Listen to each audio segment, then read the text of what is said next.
With just 4 rounds remaining in the Shell Australian Touring Car Championship, the pressure has never been greater. 2 weeks ago at Melbourne's Calder Park, championship pace setters Lowndes, Bow and Seaton felt the full brunt of a V8 pack, determined to take the 96 title fight to the final round. A damaged diff in Heat 2 cost Lowndes crucial points. Seaton had to bounce back from engine failure, and Ford flyer Bow had to fight like fury as the General's frontline troops threw everything at the reigning champ.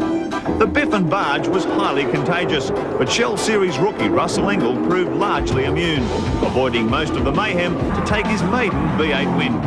On the Shell scoreboard, Bow has retaken the series lead from Lowndes, with Seaton, Brock and Perkins still well within striking distance. Today, the 7 Network welcomes touring car fans to Queensland's Lakeside Raceway for round 7. But we're a full week behind schedule. Last Sunday, the track was officially out of order after a week of torrential rain turned the lake into an ocean and forced a 7-day postponement. Wet or dry, Brisbane's 2.4 kilometre track is notoriously fast and very unforgiving. Step out of line here and the punishment is often severe. Today you'll also get to meet popular Queenslander Tony Longhurst. So, batten down the hatches. The lake is about to get mighty rough.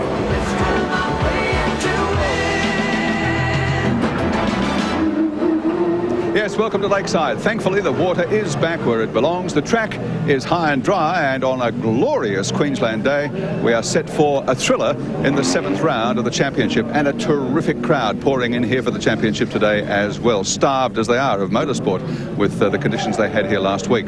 Well, the local hero Dick Johnson is back where he figures he belongs too, and that's flying the flag for Shell on pole position. He just edged Peter Brock for the honours on the front row of the grid.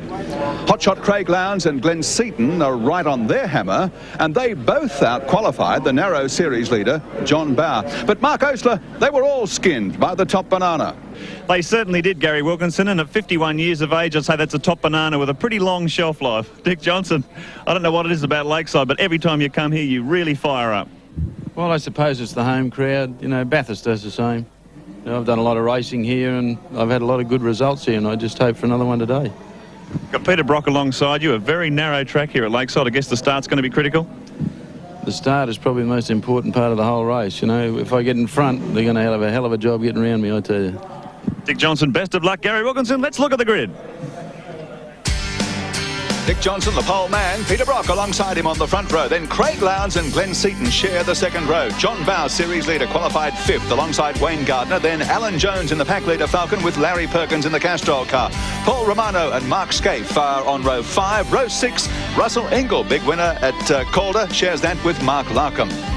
7th row, Stephen Ellery, the first of the privateers, along with Greg Crick, then John Faulkner and Tony Longhurst way back in the pack. 9th row, Kevin Heffernan, local driver, along with Stephen Richards, then John Trimble and Peter McLeod on the 10th row. Moments away from the start, Dick Johnson and Peter Brock on the front row of the grid for Heat 1. The start here is going to be critical. Dick Johnson watching the starter. They get the green light. Johnson and Brock both get the power down at the same time, but Brock has made an absolute flyer, and Craig Lowndes has followed him through into 2nd position. So the pole man, Johnson, gets shuffled back in the pack to 3rd. Seaton up to 4th. Wayne Gardner in 5th. They come through the carousel for the first time. Big V8 pack sorting itself out as they swing up the hill. It's Brock from Lowndes and Johnson in 3rd position. A nice clean start to Heat 1. The crowd going crazy as they swing through under Dunlop Bridge, 200 kilometres an hour across this daunting part of the back part of the circuit, braking hard for Hungry Corner and up toward the loop for the first time. Well, it takes a couple of laps usually for the Bridgestones to come onto steam, and the Dunlops are usually in straight away, so it'll be interesting to see what happens here. Dick's all over Craig, and but very hard to pass here. Good start by Dick, but the other two were just too sharp. Maybe he should have stayed up last night and practiced. Coming across the start-finish line for the first time. 22 laps. Peter Brock in command from his teammate Craig Lowndes, and Dick Johnson in 3rd position. V8's very quick at Lakeside this weekend. The top 7 under the official lap record. Johnson, of course, sitting. Oh, Johnson gets very, very sideways as he turns into the carousel. That time caught it. Bit of oversteer coming out of the carousel too. He's really pushing this Falcon hard as he tries to close the gap to the HRT Commodores. Well, Dick would be quite angry at the moment. Pole position, perfect place to be, good start. Probably guarantee you're going to lead the race from start to finish, and he didn't get a good start. The 2 HRT cars had him covered, so now he has to calm down, you know, regain his composure and get off after them, and hope one of them makes his mistake and get by. Oh, black flag being held out here. Can't see what number car that is, but someone's probably jumped the start. Yeah. We'll get a look at that number a bit later on. John Bowe, meanwhile, coming under pressure from the pack leader Falcon of Alan Jones. Jones was very quick here in practice yesterday. He was actually topping the timesheets in the second unofficial session. And we believe it's car 46. That's John Faulkner, privateer. So John will be heading in for a stop-go penalty fairly shortly. Tyre engineers yesterday from all 3 companies were in a bit of a quandary as to just how conservative or how aggressive they could go on tyre compounds. With the rain up here, they were confident that a lot of the rubber had been washed off the circuit and it was going to be a lot tougher on tyres. So we'll have to see how that emerges. That situation emerges as the race unfolds. There's our positions. Brock, Lowndes, Johnson, Seaton getting closer to Johnson. Gardner, strong 5th position. Is our championship leader, Bowe, back there in 6th with Jones, Perkins, Scaife and Romano behind them. 5 laps down, 6 laps down as they come across the start-finish line this time around, opening up a bit more of a gap to Johnson. We'll check that gap as they come across the line this time through. Seaton was closing on Johnson in those opening laps, but it's just locked into a stationary position there. Alan Jones really trying to get on the tail of John Bowe too. Well, Bowe actually looks to be, you know, running around in the middle of the road a little bit, and which means that AJ's certainly threatening. He's all over the back of him.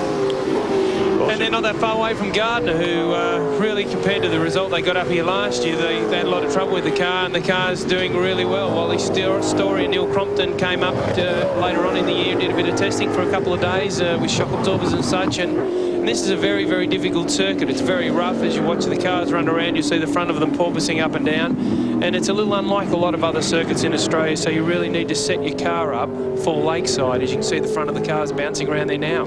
Well, as Dick Johnson was saying earlier, this track has the highest lap average speed of any track in Australia, including Mount Panorama. Not quite so power sensitive because it's a real momentum sort of track. And definitely a driver's track. It's very rewarding when you're racing here and you get the most out of the car. There's an element of danger because the fences are so close to the side of the circuit, and you know, as Dick said, very, very high average, and so you're on the full throttle a lot of the time. But they're going through now a very fast part of the circuit. Watching the battle between John Bowe, our championship leader, and Alan Jones. This is the battle for 6th and 7th. HRT, meanwhile, at the front, they've opened up a gap 2.9, almost 3 seconds over Johnson that time around, with 8 laps completed this time around. So they really are on a charge. I know Brocky was pretty disappointed not taking pole position here yesterday. He just about had it sewn up until Johnson pulled out an absolute blinder in the last few minutes of qualifying. And it would have been nice. It's been something like 10 years since a Commodore's been on pole position at Lakeside for a touring car round, and Brock really wanted that one under his hat as well. But they're certainly making up for it in the race, opening the gap over Johnson, our pole position man. Let's check them out on the Shell race score. The HRT steamroller up front with Johnson in 3rd, Glenn Seaton in 4th, and Wayne Gardner in 5th position. Don't go away. There's plenty more happening at Lakeside in just a moment.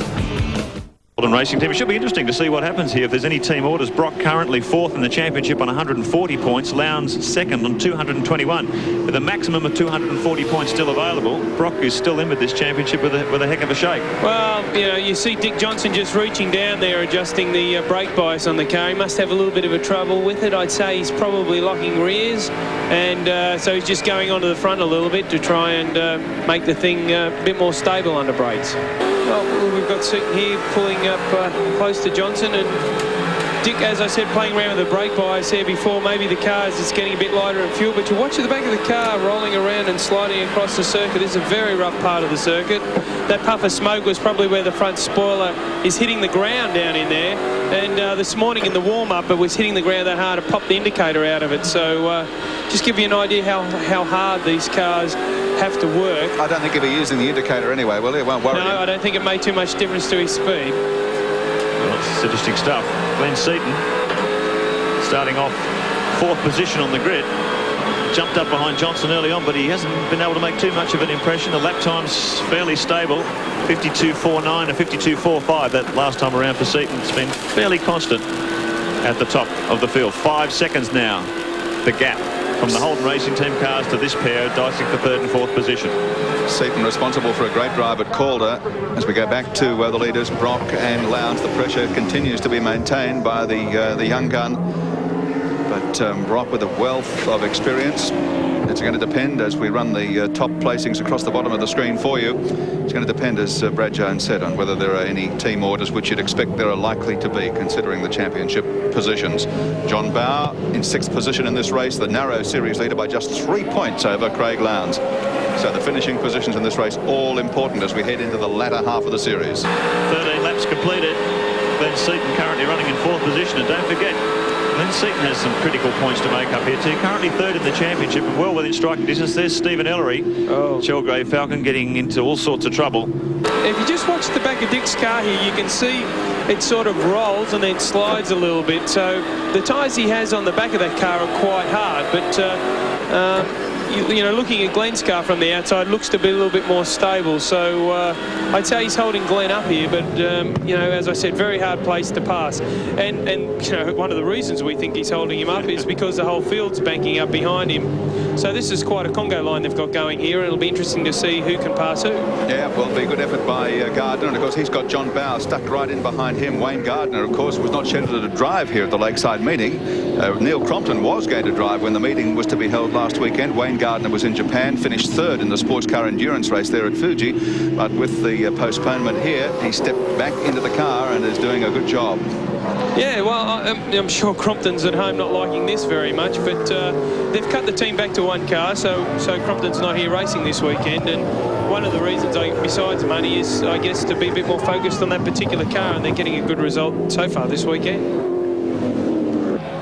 Meanwhile, Craig Lowndes has found a way past Peter Brock, and he's opening up a bit of a gap to his teammate too, sitting behind Brock for quite a number of circuits. We're interested to see if he can cut some quicker laps as this race winds to a close. He certainly opened up quite a gap to Brock in that short time. And the lap that he got past Brock, he was a bit over a second faster, so I'm not sure whether Brock's got a problem or whether Brock's rolled over. There's John Bowe, our championship leader, still under enormous pressure from Alan Jones and the pack leader Ford. Jones really pumped up here in practice and getting closer and closer to a race setup that he likes. Well, I tell you what, Alan Jones will be pretty pleased with the performance of the car so far here at Lakeside after the disaster at Calder. He was really down in the dumps after that. Oh, here he goes, tries to get underneath Bowe, but just not enough room to get through there. But yeah, he was in a very black mood after Calder. Yeah, they had all sorts of brake problems down there, unexpected brake problems, not so much with the hydraulic systems of the brakes, but the brake pads themselves. They managed to sort that out, and in the extra week they had with this meeting being washed out, they found a little bit more horsepower on the engine dyno. So slow, steady progress toward the front of the pack, I guess you could say, for pack leader, and they're very confident they'll have the package by the time Bathurst rolls around. Johnson goes through, followed by Seaton, then Bowe and Jones. What a battle this is. It's a big chunk of something fly off the track there. Bowe really working the car hard, standing on its nose, maximum braking into the carousel. Alan Jones applying plenty of pressure, but Bowe equal to the task. Tremendous battle for 5th and 6th position. John Bowe, said before, just 3 points ahead of Craig Lowndes in the championship chase, so every point here will be crucial. Bowe's to hang on to that narrow lead. So the order now, Lowndes, Brock, Johnson, Seaton. It's the battle for 5th and 6th, Bowe and Jones. Just sneak inside the Ozjet Falcon, John Trimble. And back onto pit straight once again. 20 laps completed, 2 to go for our race leader. They've broken up into a number of separate battles there. These two have edged away from the Bowe-Jones dice, which they're all very close there with Gardner in the middle before, so I don't know what happened. Maybe he punctured a tyre or there might have been a bit of contact. Last lap for Craig Lowndes as he leads his teammate Peter Brock. Last time around, this very fast 2.41 kilometre circuit. He's got an excellent start off the second row, pushed his way in front of Brock, and it's just waltzed away at the front. Another crushing display from Lowndes as he tries to get in charge of the points situation once again. The much vaunted HRT supercar crossed the start-finish line for the checkered flag, and Craig Lowndes victorious in this opening race, the 7th round of the Shell Australian Touring Car Championship. Peter Brock crosses the line in 2nd place. Dick Johnson hangs on for 3rd ahead of Glenn Seaton, then John Bower and Alan Jones. Confirming those placings on the Shell race score, Craig Lowndes the winner, Peter Brock 2nd, then Dick Johnson, Glenn Seaton and John Bower. They're the top 5. 6th position went to Alan Jones, Larry Perkins, Mark Scaife, Tony Longhurst and Paul Romano, the top 10. And talking of Tony Longhurst, we'll be talking to him after this break.